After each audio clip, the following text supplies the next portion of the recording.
Hello, my name is Miranda HP. And I'm Kahner Calloway. And we are the Bountiful Bards. Please join us in our first ever recorded D&D campaign, The Fountains of Cathaidra.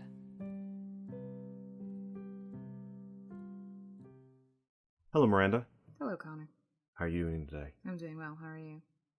I'm doing the best I can. So you ready to play some D&D? I am ready to play some D&D. All right. So for some background for anybody listening in, because of the pandemic, Miranda and I have, of course, been shut in for most of the past year, and we were unable to continue playing our D&D games that we were doing in our own little D&D room that we had and everything because, of the pandemic and needing to stay socially distanced. So Miranda needing to get her D&D itch out of the way, and mine as well, we decided to come up with our own little one-player campaign or just a solo campaign. I designed specifically so that we could play. When we started putting this together, we decided it would be best to try and record it and put it out there as a podcast for others to listen to. So that's what we're going to do. Works for me. Works for you? Absolutely. Okay. So let's get started. Let's. The Fountains of Cathaidra. This story is not much different than any other story. But it is my story, and someone should just say things how they are. Magic is not at fault for what happens to the world. The fault lies with those who chose to ignore the warnings and wished for the impossible. The Journal of Rake. The village of Dewdrop starts in its usual fashion. How are yous and good mornings are passed between people who couldn't otherwise be bothered. Workers are off to cut timber or make their way down into the mines in search of coal. There's livestock to be seen to, and the children are herded off to their classrooms. Overall, Dewdrop is as simple as they come. But with simple comes hard work, dedication, and a loyalty unfounded in the larger cities. A boy no older than 18 follows his sister down the main thoroughfare. They are both carrying stacks of books for their mother, who waits for them at the collection outpost, a few houses down. Jimothy speaks up. I still can't believe you didn't let me sneak off this morning. Miranda, would you like to introduce your character? Sure. Lia is fairly average, fairly normal looking, reasonably heighted. She's not terribly tall. She's not terribly short.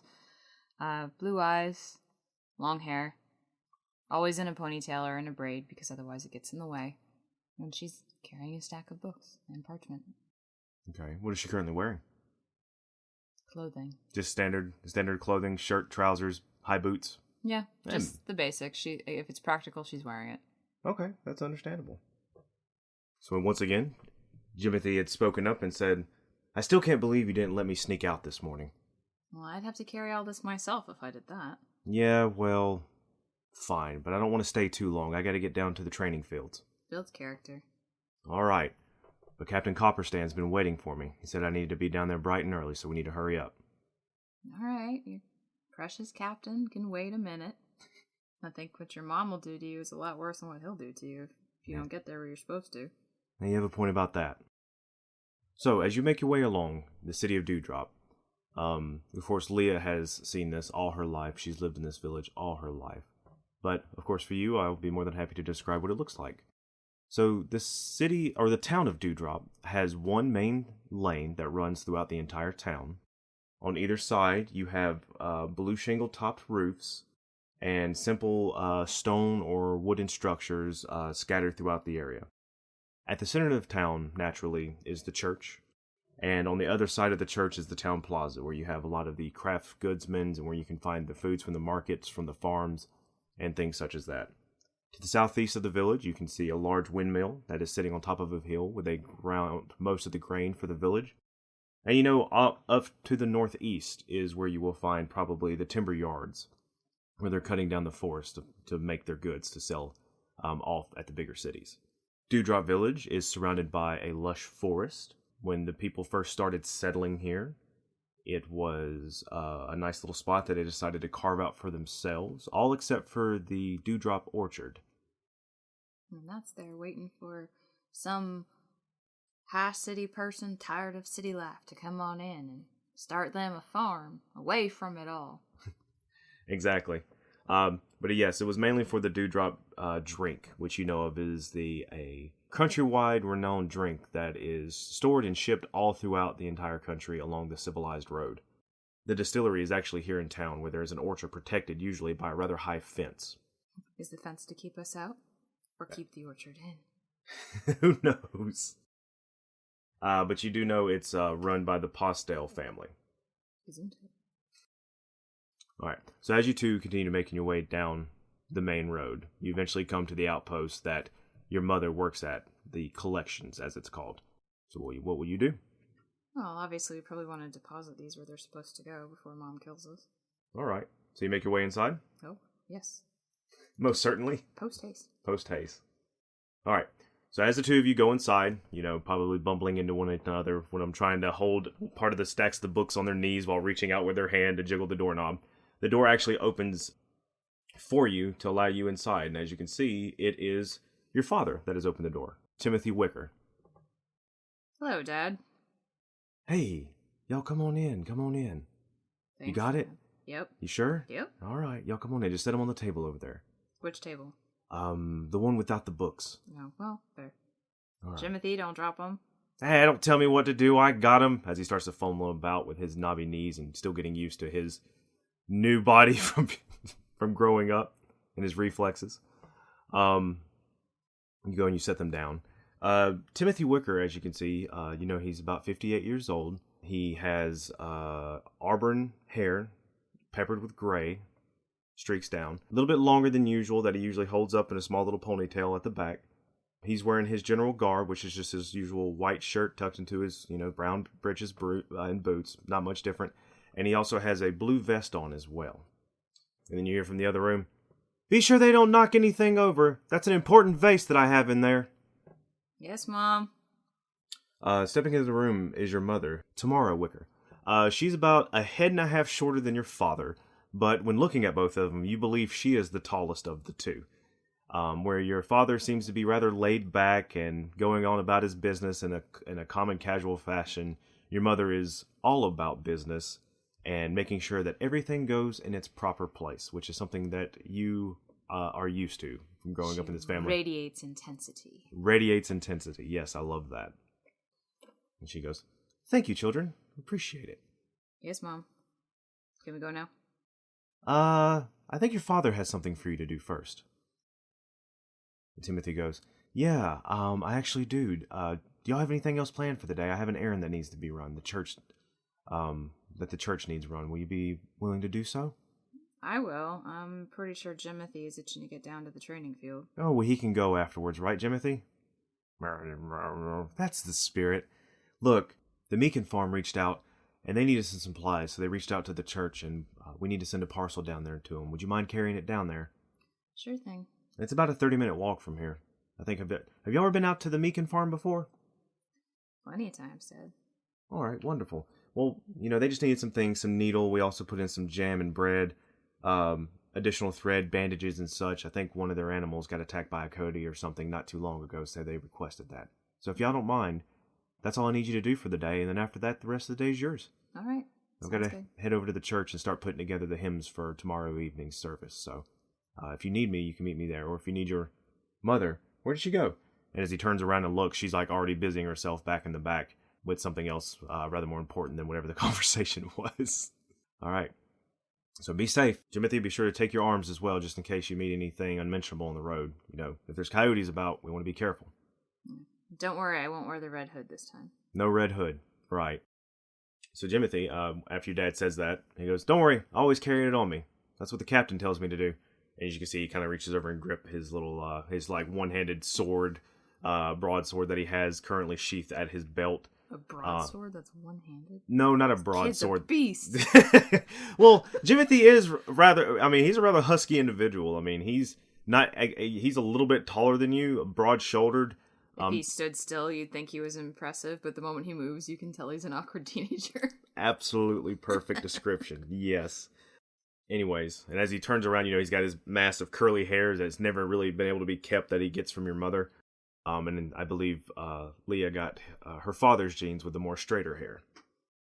It waves. It waves. When it wants to. All right. All right. So what would you like to do now? Well, I'm going to take the parcel, the All right. aforementioned parcel. This little lumpy package about, 10 inches either way diameters. All good. Off we go to deliver the parcel, and we're going to not wear a Red Riding Hood. Just in case there's any big bag wolves. Well, they don't know what hurt the animal. Could have been a wolf. Well, coyote's more of a discount wolf anyways. Exactly, right? And it could be in there. Okay. What's the weather like? On my 30-minute walk. So the weather, when you walk outside, there's a nice cool breeze that is flowing through the area. As you can tell, it is currently green tide, which is spring for this particular world. The sky is cloudless today, except, of course, for the curtains. And as you can see, one curtain is moving relatively close to the sun, but you don't have a forecast for any deep shadows today, so you don't imagine it's going to pass over it. Sounds good.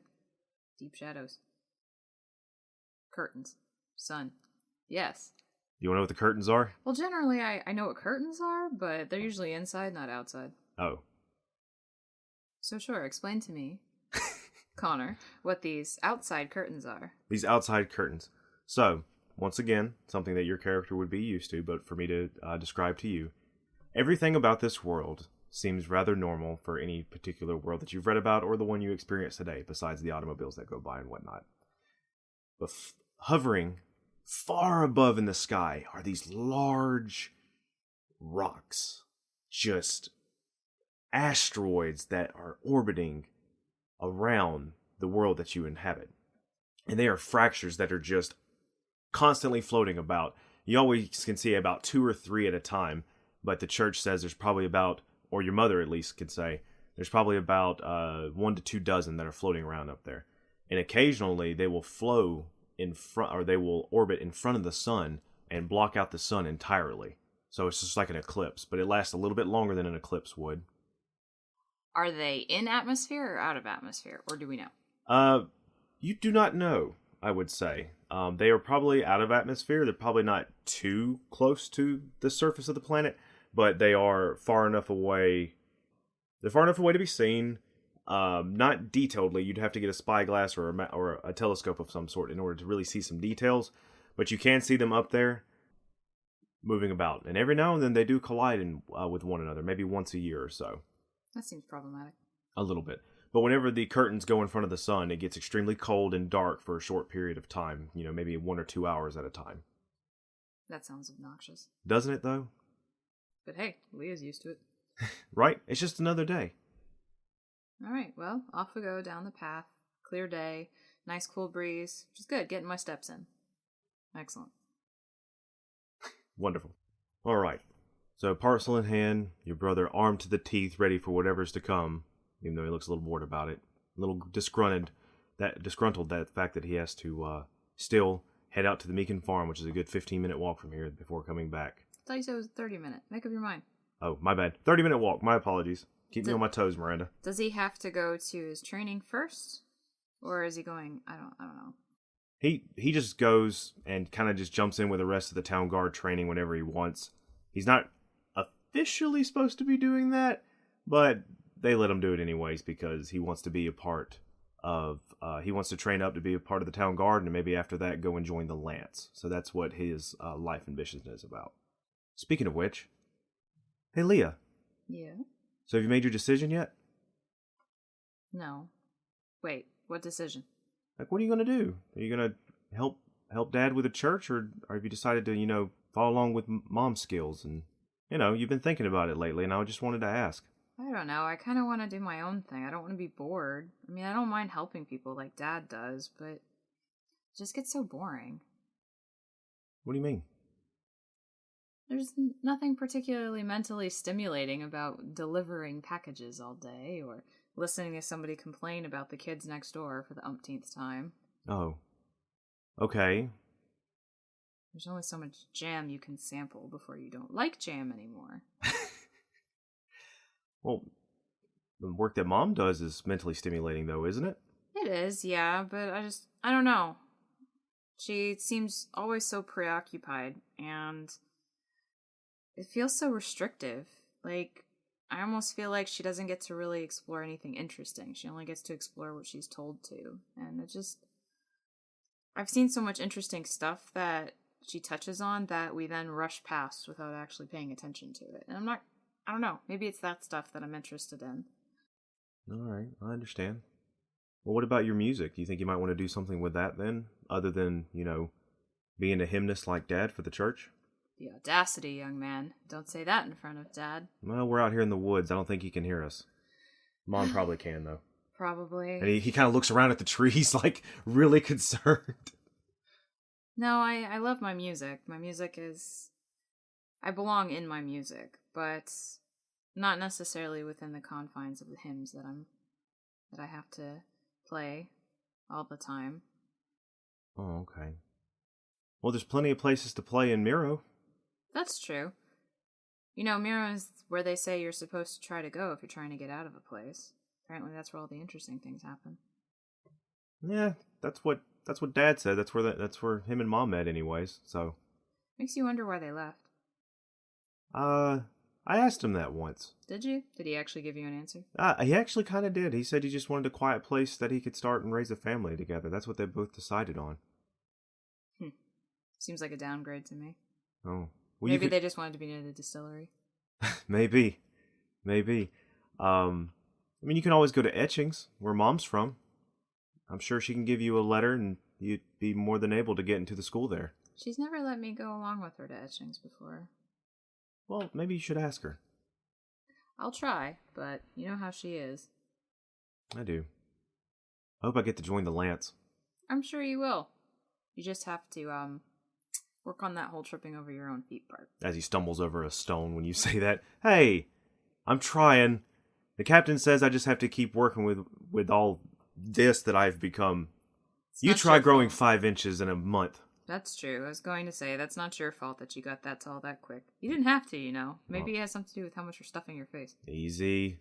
I really do like the kettle pie at the end. It is good. It is very good. How much longer? Is that your way of saying, are we there yet? Yeah? You've walked this path just as many times as I have. It's just over the ridge. It's always over the ridge. It's not my fault these are so hilly. I think we're supposed to take this path here.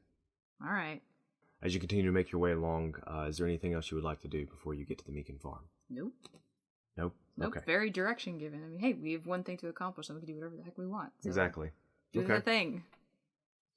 So you go over one little hill, you trudge up, and then back down. You see the wagon cuts in the road where the Meekins have come down with their goods to market several times. Right now, of course, they're going to start getting the farms ready for planting and preparing to grow crops to be harvested later on in the year. Over the river and through the woods. Yep. Just not to Grandma's house. The Meekin's house. Now, the Meekin family, you do know, they're of course, you have both the parents, and then you also have their 3 children as well. So as you come up one ridge, down another, and you come up a second ridge, you start to see the Meekin house in the distance. We can go the distance. You go the distance. Yes. As you start to come over the other hill, Jimothy puts a hand out on your shoulder to stop you. What's up? Why is the door off the hinges? That's never a good sign, usually. Do you hear any of their goats? Roll a perception check for me. We'll both do it. You can do it with advantage, since you asked a question and you're also listening as well. Nat 20. So, the Meekin farm, it's a 2-story farmhouse that they have, with rooms upstairs and also main entryway at the bottom. The farm sprawling out before them, you can see where they have some of their land, few acres that are supposed to be tilled for crops soon. It's just a big open wide area.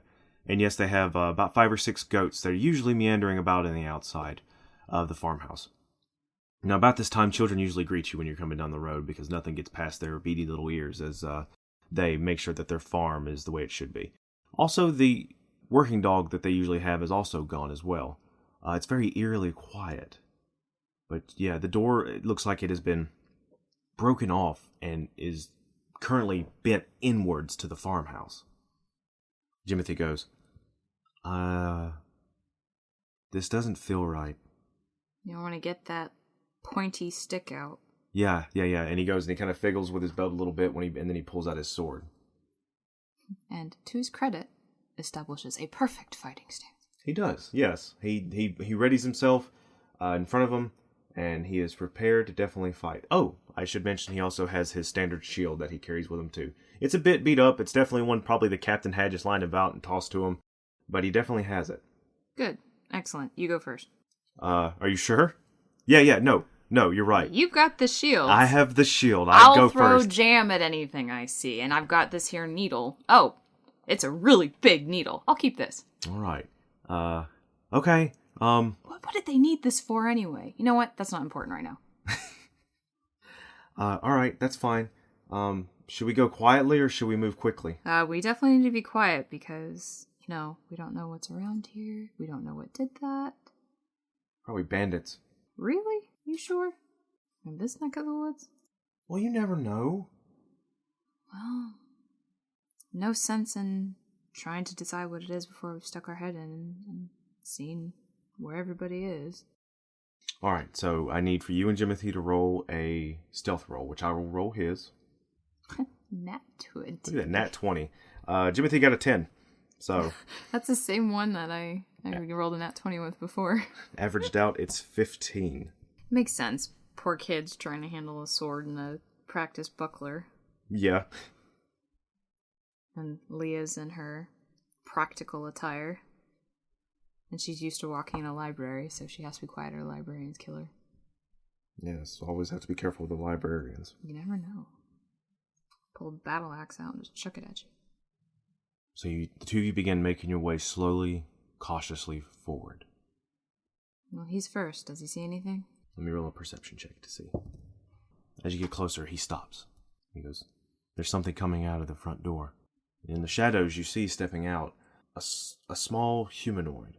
It's a goblin. And you've met goblins before. There are several goblins that are up in Miro when you went up there with your father. Just they're a respectable race, just like any other of the humanoids that you've met along the Civilized Road. But something's extremely off about this goblin. It's wearing barbaric, even more, what's that word when something seems out of time? Esoteric. That's another good word. Antiquated. Leathers that he's wearing. And his hair, the lone goblin's hair, is really matted and dirty. He holds this really crude-looking cudgel in his left hand. And it is definitely very, very odd to see. What do we do? Well, he doesn't look like any of the goblins that we typically see. I mean, if he's responsible for what happened here, and I don't know, goblins aren't usually alone. You're right. They have a strong family dynamic. He doesn't look like the ones down the street from us, though. No. Yeah, you're right. Should we talk to him? We can certainly try. Okay. Ho! What are you doing here? He begins sniffing the air, looking over at you. He starts walking over towards you. Just kind of with the head kind of tilted to the side, just kind of examining you and Are you squinting. alright? Yeah. As he gets just a little bit closer. Are you a victim here, or did you cause this? A couple of feet away. And then he goes to jump and leap in the air to strike at Jimothy. Roll for initiative.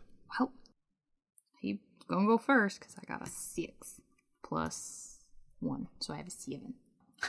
Right. So the goblin comes leaping through the air to strike at Jimothy, and the goblin, unfortunately, is going to go first in this scenario. He has this cudgel in his hand that he's going to try and slam into Jimothy. Unfortunately, though, not unfortunately.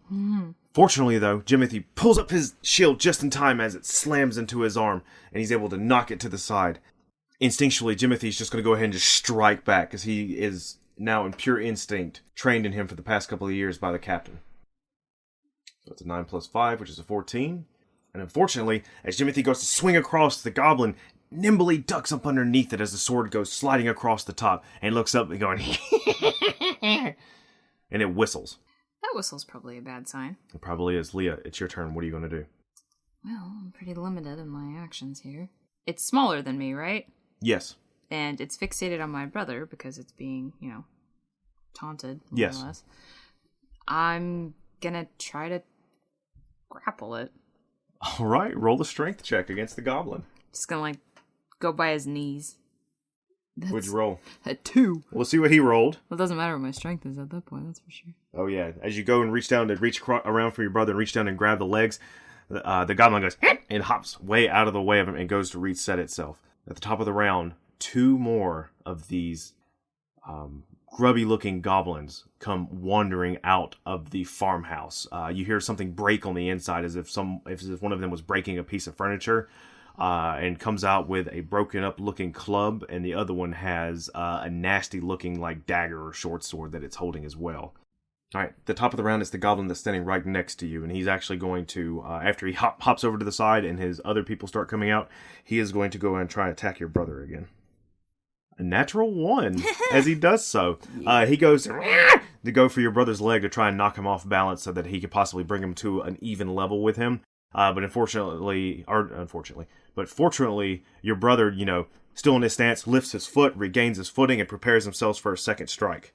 And it's going to be his turn. Natural 20 on Jimothy. Yeah, go Jimothy. So let's get his hit dice. Get him, Jimmy, get him! Which is 1d6 plus 2d6. For natural 20 damage, we always double the dice because that's a lot more fun in our opinion.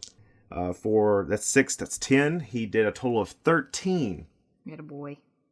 Striking down and across, he cleaves the goblin's head off. And as he does so, he goes, "Ah! I'm sorry!" As it goes flying and landing in front of its companions, who both go, "Eh?" As they both look down, and then they look back up, and they begin growling. To be honest, Jimothy, I kind of feel like this is an us or them scenario. Okay, I'll deal with it later. Yep. Let's just survive. Yep. Process later, boyo. All right. One of the other 2 goblins is going to come running up and try and attack your brother. Why do you have to be so shiny, Jimmy? Oh, goodness. So this one's actually going to hit. Okay. Don't worry, I got a needle. I'll sew it back together. Yeah. So Jimothy's going to take 4 points of damage. So the other one comes up with a nasty-looking sword, and it goes to cut, and actually this time does cut through your brother's pants and gets him right across the upper left thigh. And he goes, "Ah!" As the searing pain has to be arching up his leg, and you see a little bit of blood go splittering into the grass next to him. Lia, it's your turn. What do you do? There's 2 of them. So, Jimothy, promise not to freak out. What? Ah! My leg! Okay, but sure, that. Just don't freak out at me, okay? Ah! Firebolt. You cast Firebolt. Yeah. All right. Which one are you casting it at? Well, it's a cantrip. I know, but which goblin are you casting it at? The one closest that just hit your brother, or the further one back? I think the further one, because I'm pretty sure Jimothy's going to get pissed and whack him. Oh, okay. So, alright, so you cast Firebolt. Reaching your hand out, you focus your mind, something you've trained yourself to do over the past 5 years when you first discovered that you could perform magic. You focus everything, you draw upon whatever power that provides this energy to you, and you say the words, Firebolt. And from your hands, arc, a line of fire that strikes the goblin. Roll an attack. 11 plus 5, so 16. That hits. Roll for damage. It's 1d10. Oh. 11. 11 points of damage? Mm-hmm. You shoot it and it goes arcing across, and the other goblin kind of is like wide-eyed at you. If it's a 1d10, then it can't be an 11. That was a d12. That was a D12. What are you doing here? Take I don't know. I saw a 10 looking at me. That's My all bad. right. I was like, 1d10 and all right. 11. I'm a genius. 8. That's 8? fine. All right. Your hand, and as the fire goes arching out across, you see Jimothy follow it with just awe in his face as it collides with the other goblin, burning a hole in its chest, and it's like, it just falls over backwards. Jimothy is kind of unsure, but he's got to attack the goblin in front of him before it strikes again. Freak out later, attack now. He goes to cut down, but unfortunately he yells out in pain, and his leg gives him a little grief, and he's unable to hit the goblin. The goblin's going to try and strike your brother for a second time. This time he is also going to miss. Jimothy brings the sword down to block the sword before it can cut him. It's your turn again. What do you do? Vicious mockery at the little shit. All right. So it has to be what kind of saving throw? Wisdom saving throw? Oh, that's not good. I rolled a 3. He has a -1, so that's a 2. So what vile word do you say to cause him pain? Pestilence. It's such a good word. Pestilence is a good word. You reach out your hand once again, but instead of opening up your palm to cast Firebolt, you close it and as if you're conducting with one finger, and you whisper the words. And for some reason, when you use this before, only what you're focusing on can hear it. And you've only used it on inanimate objects, so that's what you've come to terms with. And you say, pestilence. And as you do, your words are laced with some form of psychic harm, and they take root as you can see it mentally, as you can see the reaction from the goblin as if something invisible had struck its head. Roll for damage. 1. 1 point of damage. It shakes its head trying to see just what exactly just occurred. It looks around frantically, and that's going to, I think at that, it's going to give Jimothy an opportunity to strike one more time. That's going to hit. He goes to cut down sideways and strikes and slice right across the goblin's chest. It staggers back, holding its chest. The burning laces from your brother's blade. I guess 1 for 1 and all that good stuff. The goblin's going to go and try attack one more time. Unfortunately, that is not going to be enough with a to hit your brother with a 5 plus the bonus, because your brother has an AC of 11 with his shield. It is once again your turn. Well, fire worked better last time. 18 plus 5. That hits. That's 1d10. 9. 9. As you once again arc your hand out, say the words, and then a second later, the goblin is no more. What was that? Freak out later. Let's get your leg tended to. How long? Why are you performing magic? You're not a cleric. Would you rather I let the goblin stab you? No. I'm sorry. I'm surprised. This'll sting a little bit. What will sting? Pours over stuff that was in the package. Hey, they're not here. Or at least, I don't think it'll be a concern right now, so I'm using it. What do you pour? Well, it's like hydrogen peroxide, but whatever magic version of that. Are you sure it's going to sting? Devil fire! You got any of the bandage? Yep. All right, thank you. He takes the bandage and he opens it up and he wraps his leg. And he goes, I also have the needle. No. No? No. Okay. All right. Well, look, long story short, I didn't do this on purpose. I hear music in my head and then fire. So at least I wasn't inside when I figured that out. And I kind of figured out what did the thing, so I'm not randomly catching myself and or others on fire. But that's not what's really important right now, to be honest. Yeah. We kind of need to figure out what's going on here. There's a lot of questions. And first things first, we need to see if there is a, chopped up family inside. Oh, boy. Yeah. Anyone here? Let's go promise me we'll discuss this later. Yep, busy. All right. As you two make your way to the door, you yell that inside. Mm-hmm. You hear from somewhere upstairs a broken English saying, No one up here. Told you it's a good thing I didn't wear my Boom. red writing. Boom. Boom. As this larger, taller goblin with a large belly comes walking down the stairs, and he's holding a really chipped, old-looking woodcutter's axe as he comes meandering down the stairs. And I'm going to need for both of you to roll initiative again for the second encounter with this boss goblin. Oh boy. 11. All right, you said 11? Yes. All right. So 11, Jimothy has rolled a 2. Oopsie. And all right. So at the start of the round, Lia, it's your turn, and you see this massive-looking goblin coming downstairs, greenish skin. There's actually some dried red splashed across his chest, not knowing where it came from. And even along the edge of his blade, there seems to be some dried blood as he comes walking down the stairs, chuckling to himself. What do you do? Okay, so, how long does Bane last? Read it. Well, it's one action. It says concentration up to 1 minute. All right. So does that mean I can hold it for a minute of gameplay? In the rounds, yes. Right. So I believe what Bane does is it puts a debuff on the goblin if that's what you want to do. Right. Which it'll be 1d4 against anything he tries to do. Is it attack actions that he tries? Subtract the number rolled from the attack roll or saving throw. Wonderful. So do you want to cast Bane? I feel like that might be smart because that way he's less likely to hit us. All right. Because I'm made of candy floss, and I'm pretty sure. Is it a saving throw? Yeah. Charisma saving throw. All right. I feel like goblins don't have very good charisma. They do not, and that is also a 5 subtract 4, so you cast Bane. So reaching out both hands, you put them together, you bring them out to either side, and then drop down. And I hear Beethoven's Fifth in my head. Something like that. As you say it in your magical voice, Bane. And as you do so, you actually see black lines begin arcing across the goblin's body. It hasn't noticed it yet, but they are definitely there, and you feel like that this spell that you know can make creatures weaker or less successful, and he has now been affected by. I was born to it, molded by it. The goblin hops over the railing and lands with a thud. This is a heavy boy, and he's going to go running up, and he's going to try to attack your brother, who jumps in front of you and brings his shield up. Very heroic, Jimothy. Natural 1 as it goes to strike, and Jimothy goes, ah! And brings the sword across to collide with the axe, and it bounces back as the sparks shoot through the darkened room, because there's no light except what's coming through the windows. The goblin goes to swing a second time because it gets to do that. Naturally. As it swings around again, I need to get a new die. As it swings around again, your brother steps forward, brings up a shield, and as soon as the goblin goes to strike from the other side, he steps forward at the exact same side and slams his arm into the axe, knocking it down. And it's going to leave room for Jimothy to attack. He would have had to roll 1d4 to subtract from his roll anyway. Oh, you gotta remind me of that. It's just us here. You gotta keep up with me. Because, I bumble about. I keep up with you just fine, Boyle. Actually, it's more me having to keep up with you. There we go.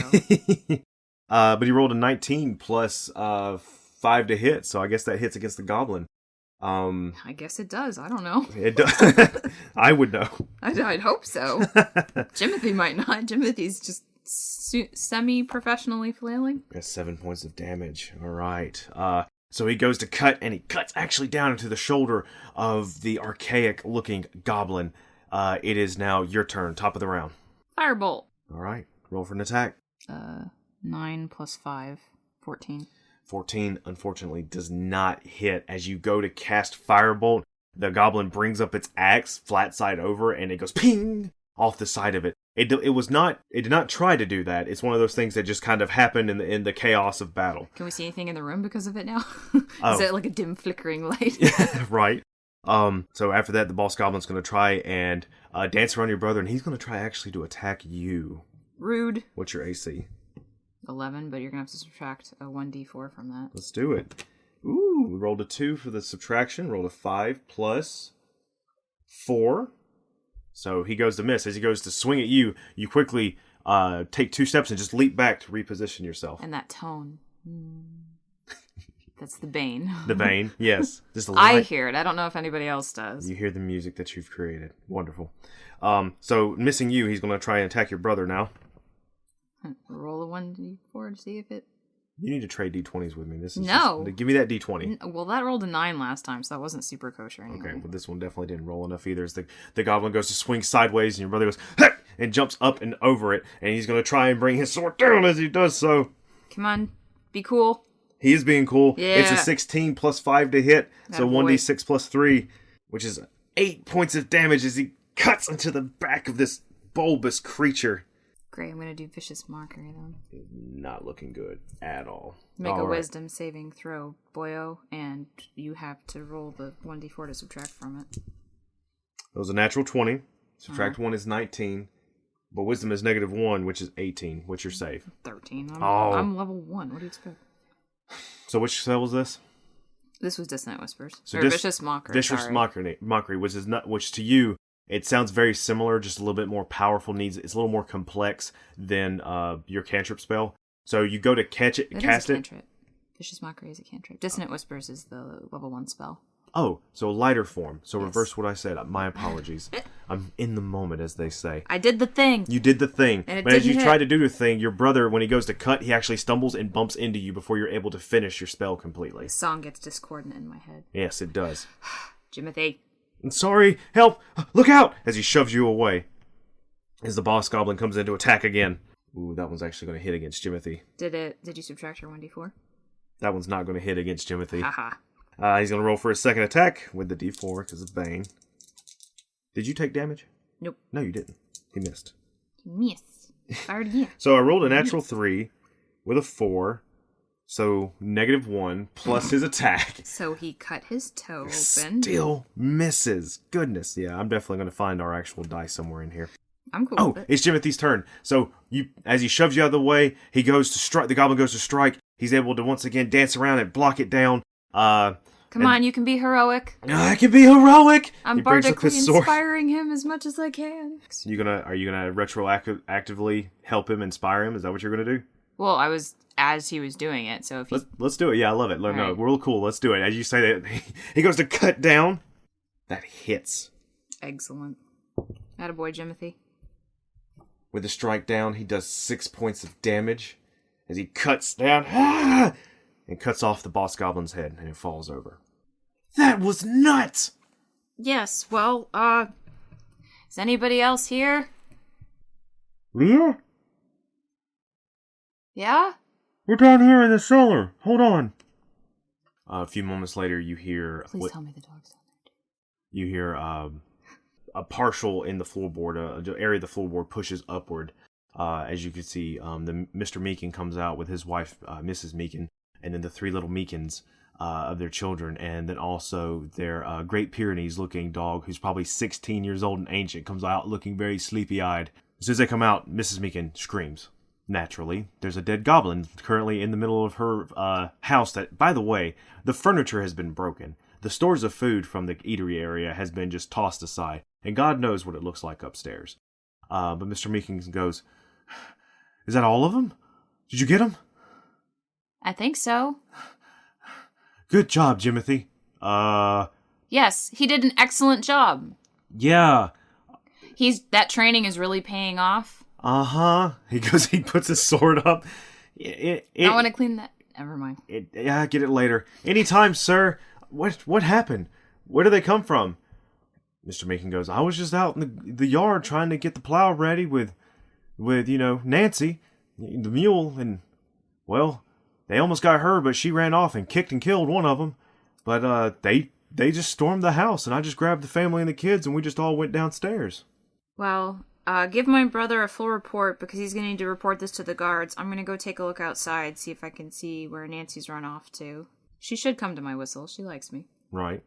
I'm going to go outside and just take a look, see if I see any, maybe there was a trail of debris or some messiness that the goblins made when they came into the farm. And see if Nancy's out there just yeah, I'm the shit. I'm a mule. And roll a perception check. I'm going to whistle for Miss Nancy. Okay. Perception. Not very good. I rolled a 3. A 3? Yeah. You don't see Miss Nancy standing anywhere. You may have to travel a little bit out to go and try again, or see if you can follow a trail or anything. Are there like any that. fences that are broken and stuff? Because they destroyed things, right? Yes. Okay. There's a broken fence on the other side of the yard where usually the goats are kept with also their dog and Miss Nancy as well whenever she's making her way about. Okay, so I'm gonna follow the debris. All right. Roll a survival check for tracking. 12. It's very easy to follow the debris. You simply go over to where the fence was broken, and you see the clip-clop of hoods from the rain a couple of days ago. The area is still rather soft.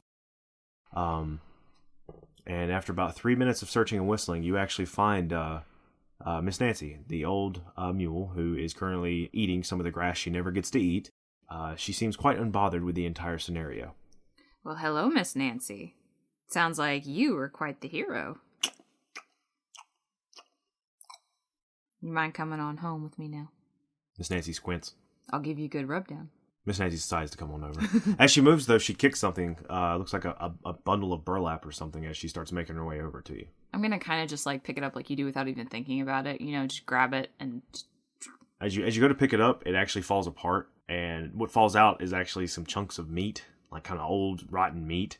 A couple of rusty-looking, ugly-looking daggers. There's a long piece of wood. About probably a foot long, but in the center of it, the wood parts out in 2 ways and comes back together, making a circle in the middle. And everything else in this bag looked extremely filthy, but this did not. This looks actually untarnished. Well, I'm going to grab it then. All right, what do you do with it? I'm going to look at it. Okay. It's interesting. All right. Hang on, Nancy. Give me an investigation check. Hey, Nancy, what do you think this is? Nancy sniffs, nibbles on it a little bit. 5.